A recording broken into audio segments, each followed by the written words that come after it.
Motorsports channel. For those of you that are new to the channel, you might not have seen this lovely beast that I have sitting next to me here. Some of you may wonder what this is. It's not a popular car for a hot rod, but I will tell you, the reason I have this car is it's classic and it was cheap. What is it? Well, it's a 53, 54, 55, 56, 57, 58, 59 automobile. Not quite, but let's get into what it actually is. So if you guys have ever seen the show on YouTube called Busted Knuckle Films or Death Wish, it's Josh and his buddy Fat Erik that build all kinds of cars and road trip them back and forth across the United States and do all kinds of crazy stuff. This car came from Fat Erik. He actually bought this car. He was going to put it on a Ford, like an X-Cruiser chassis, a 4.6 liter V8 chassis. Just dropped the body on that chassis, and this was going to be a hot rod that he built. Well, he had it up for sale. I bought it off him, and I've been working on it ever since. I would love to take it up to their house and show it to them when I get it done, so that they could, pick me apart or enjoy it as much as I do. I'm not going to blow it up or pop wheelies on the street with it, but I would love to get it all together and take it up there and show it to them.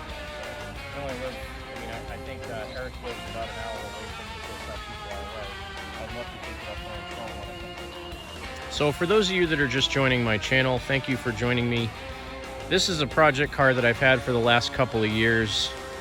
And I always wanted a gasser. I really want a 55 Bel Air, kind of like Blasphemy that Mike Finnegan has, or the car from Two Lane Blacktop, something like that. Maybe eventually I'll get a 55 someday. But what this car is a 1953 Bel Air 4-door. And it's not really a desirable car because it's a 4-door and it's a 53. Most people that have 52, 53, 50, 51, and so on, they usually restore them and just keep them as a boring 6-cylinder, albeit really nice looking car. I didn't want that. I've always wanted a gasser. I love the way they look. I love, they're really high in the front. They usually have crazy exhaust and things like that. So this is kind of my tribute car. This is what I could afford. I paid $1,000 for this car when I bought it. Had no motor, no transmission, no interior. Has all the glass in it. Some of the glass is cracked, and it's obviously a really tall car for what it is for a passenger car. So it had the original torque tube rear end in it when I bought it. I ripped that out, so it now has a 1979 Trans Am rear end in it. The leaf springs are out of a 2001 S10 pickup. Let me take my phone off the old tripod here. The leaf springs are off a 2001 S10 pickup. You can see I welded in supports from a 4x4 shop on the front and rear. You can kind of see them.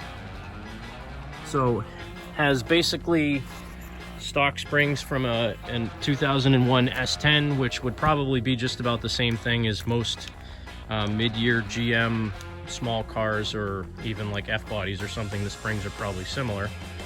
So the rear end is common, 1979 Trans Am. The rear shocks out of this are from like a 2006 or a 2005 GTO. They fit perfectly in the back of this, had the same top and bottom on them. They're really long. They're like 29 or 31 inches long when they're fully extended. So that took care of the rear end, the rear shocks. The drive shaft in this is a custom-made aluminum drive shaft that actually came from a really good buddy of mine. His name was Stratos Stratikos. Is it Stratos? I think so. He was into Chevelles back in the day. He has like a 70 or a 71 Chevelle that he bought brand new, and he's kept. He passed away a few years ago, and his son Chris, I used to drag race with him, and he had this drive shaft that his dad had bought that was actually too long for his Chevelle. So he gave it to me to try, and lo and behold, it's the perfect size. So it's like a 4-inch or a 5-inch or a 6-inch drive shaft that's rated for like 750 horsepower. Way overkill for the car, but it works great anyway. I'll never break it. Has a Saginaw 4-speed transmission in it. And I think it might have come out of a Vega. I'm not sure. But it's a Saginaw 4-speed. It has the shifter from a 57 Bel Air bench seat car in here right now. I do have this long brand shifter that I'm going to modify onto that so I can have the shifter I really want. The interior in the car, I've redone all the gauges in here. Let me get a better shot here. So it's the factory speedometer, but I have a odometer tack mounted in there. I have a vacuum gauge, a fuel level gauge, and then down here under the dash, in your typical hot rod fashion, your water, volts, and oil pressure, oils, PSIs, and I added some extra lights in there. The green one, I believe I have it set up so when my fans are on, that green light turns on. The orange light turns on when the battery's charging. I put a couple of charging ports over there because when you're cruising, you gotta have a place to charge your phone.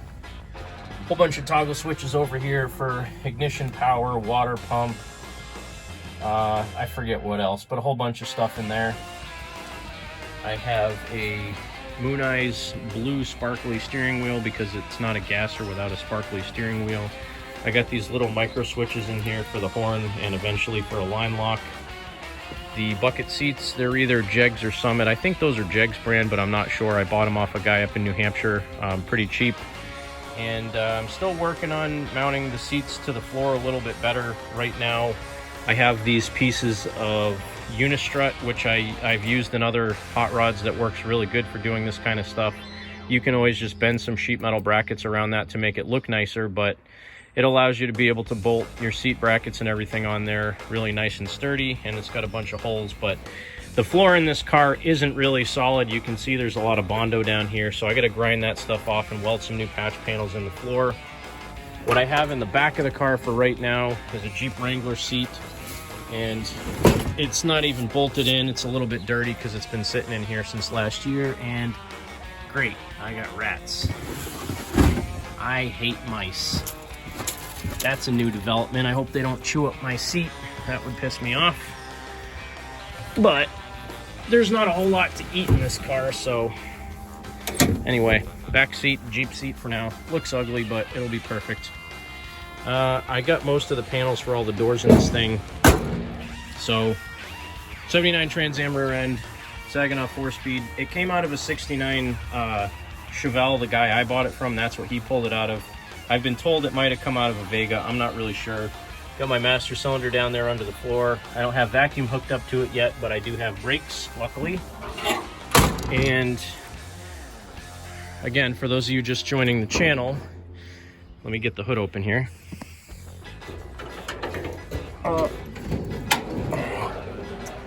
This is a 1986 Monte Carlo SS 305 high output V8.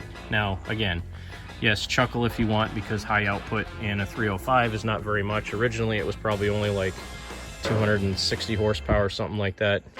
It does have stock flat top pistons in it. It has stock 53cc heads, the 186, or I forget what the model number was, 814 or 186. I forget what the last three-digit part number was, but they're the 53cc heads, so they're a little bit higher compression.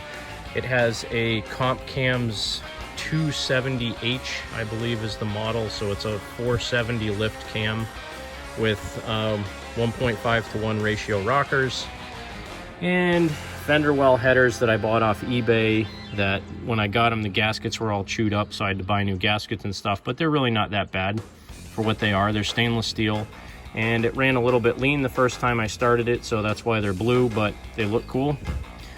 Mechanical fuel pump because it just has a standard Edelbrock 500 CFM carburetor on it. Have fuel pressure regulator there. Alternator, you know, you got to use like a 14 millimeter socket somewhere on your car for a spacer if it's a hot rod. And then original bracket flipped upside down for the alternator. And I'm using a serpentine belt from like a 2006 Nissan Sentra or something like that, the air conditioner belt, because I wanted to run serpentine on this. It doesn't slip as much, it's a little bit easier to adjust, and I trust it a little bit more than a single V-belt. So I had to buy special pulleys for this. It has a billet aluminum pulley on the water pump and like a standard 86 Camaro pulley on the bottom of it. The radiator is out of 86 or 87 El Camino. It was one that a good friend of mine that owns a machine shop, Dave's Auto Machine in Fitchburg, Mass. He had it sitting around from a customer's car that had been there for years, and he gave it to me to put in this. Electric fan is a pusher, so it's pushing air through the radiator to the motor. Seems to work pretty good so far, but I haven't driven the car yet, so I don't really know how it's going to work when it all comes down to it. The steering on this was a bit of a challenge. I'm still working on it. I have to make some brackets to attach the steering column to the firewall, but right now using standard hot rod D shaft with 2 universal joints going down to a hot rod style gearbox down there. And underneath the car, all custom heim joints with Speedway motors, steering components on both sides, Speedway motors, tie rod ends and drag link. These are Speedway motors front leaf springs, just the universal kit. And you know, I mounted them in kind of a factory location on the front of the frame, and then on the back of the frame I have the mount just kind of, right now it's tack welded with 1 bolt going through it. On the back of the frame there, I got to finish welding that. Got to finish welding the steering bracket and a few other things in here. But the front axle is out of a 51 Chevy truck. So it's a drop I-beam, and if I ever did decide to go to a straight axle, that would raise this up about 4 inches, and then I could take my sketchy blocks out of the front of this. But right now it seems to steer pretty well. They do have centering pins in those lift blocks and in the spring as well, so that seems to work out pretty well. But you know, when I did the joke about being a 53, 54, 55, kind of going down the old Johnny Cash song, one piece at a time, I wasn't entirely lying, because the car is a bunch of years, you know. It's a 53, it has a 69 transmission, a 79 rear end, a 52 front end, 86 motor, has a fuel cell that I have in the trunk, side exit exhaust with turbo tube mufflers. So they look like glass packs, but they're really quiet. The trunk, I've redone the trunk. Again, you can go back and watch my older videos, and you can see the work that I did on the trunk and putting the fuel cell in here. I think it's a 15 or a 16 gallon fuel cell. I'm working on mounting the battery box in the trunk just to keep the engine bay clean and make it a little bit easier, even though I got to run, you know, 20 feet of wire through the car. But I think it'll help out. I have 54 taillights for this with blue dots in the lenses.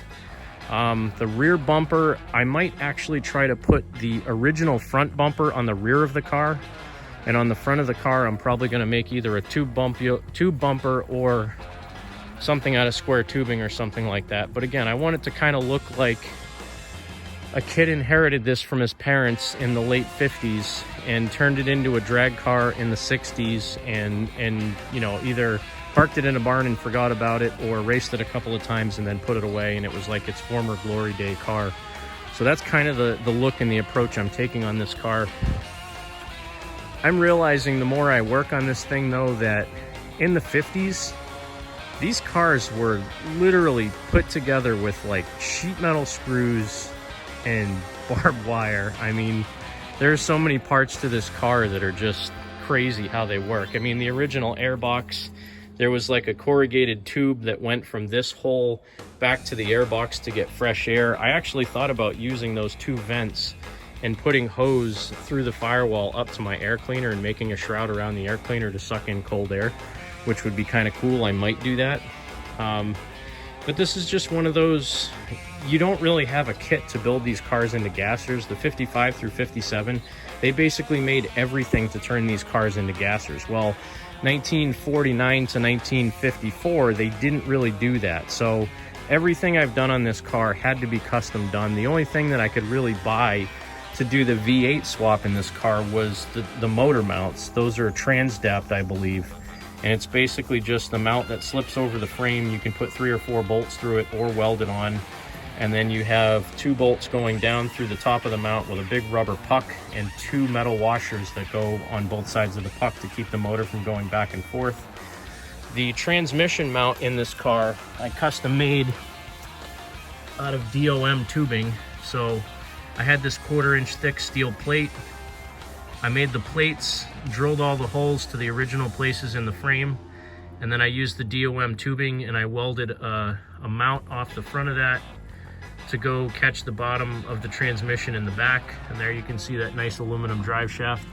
I don't know if it's, I think it's 4-inch aluminum drive shaft, and I think it's rated to either 600 or 800 horsepower. It's balanced. It's way too much for this car, but it's gonna work perfectly. So that's kind of a little overview of my car. Kind of getting back to the nostalgic part of Cranky Motorsports and actually getting back into cars. Originally I had some different wheels for the front of this car, some old I think they were Krager Eliminator 500s. I still have them in my garage, but they were a little bit too big for the front because they were alloy instead of being steel. The studs on the front axle weren't long enough, and I didn't feel like going and looking for the correct studs for a 1951 axle, so I ended up getting these steel, I don't think they're wheel Vintiques. I forget what brand they are, but they're steel, you know, reproduction 15x4, like Corvette style rally wheels. The back ones are Jigs Universal 15x8 with a 295/50/15 Hankook Ventus H101 tire. And the front tires are just some cheapy, I think they're Westlakes or something like that. Yeah, Westlake radial RP 18s. So just some inexpensive small front tires. They're like a 165, 195 65/15. So they're short and skinny, but they're radials. And again, 295/50s on the back, so gives it a nice wide stance in the back. You know, I mean, it's not the best, but they're pretty good. When I put the bumper back on this thing, I think it'll look pretty good. And the plan for the paint on this car, so I had started working on this blue. That was the color I thought I was going to paint it originally. It turned out to be a little bit too bright and too royal blue for what I really want for this car. So my plan, I think, is to paint from the chrome trim around the windows down like a light baby blue and paint the roof white, because that was a color combination they had back in the day. And I'll probably put a bunch of hot rod stickers on the rear quarter panel and on the trunk lid, again, to kind of make it look like it was a drag car from back in the day. It's really not. I mean, if I did take this down the quarter mile, I'd be surprised if it did a 15-second quarter mile. It's got 308 gears, and I think it's got the mid-ratio transmission, so I really don't know how it's going to go when I actually get it out there. It's actually kind of set up more like a probably like a 70s Corvette with a mid-ratio Muncie transmission and 308 gears. That's kind of what it's set up as. And believe it or not, this motor probably has about 280, maybe 260, 280 horsepower. So it's probably pretty close to what a mid 70s or early 80s Corvette with a 4-speed would have been. But I always wanted an old school hot rod. I always wanted something with a 4-speed in it. I did hydraulic clutch in this. The hydraulic clutch setup is out of like a 86 Chevy truck. So it has the throwout, the slave cylinder that bolts onto the hydraulic, the bell housing has a hydraulic line going up to a reservoir. And the master cylinder, the slave cylinder are all out of like an 86 Chevy truck.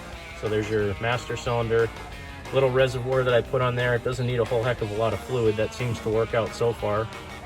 And the slave cylinder and everything down below the header, you can see it under there. That's off of an 86 Chevy truck. So I'm trying to use parts that are common, that are inexpensive and easy to replace if I need to get them later on. And of course, in hot rod fashion, filling in all the holes on the firewall with license plates and stuff. So I got a whole bunch of cool license plates that friends have sent me and that I've bought off of eBay and other places to kind of fill in the holes in places. And yeah, so that's my build. I mean, I wish I had the wherewithal and the time and the help to do this full time, but right now it's a hobby.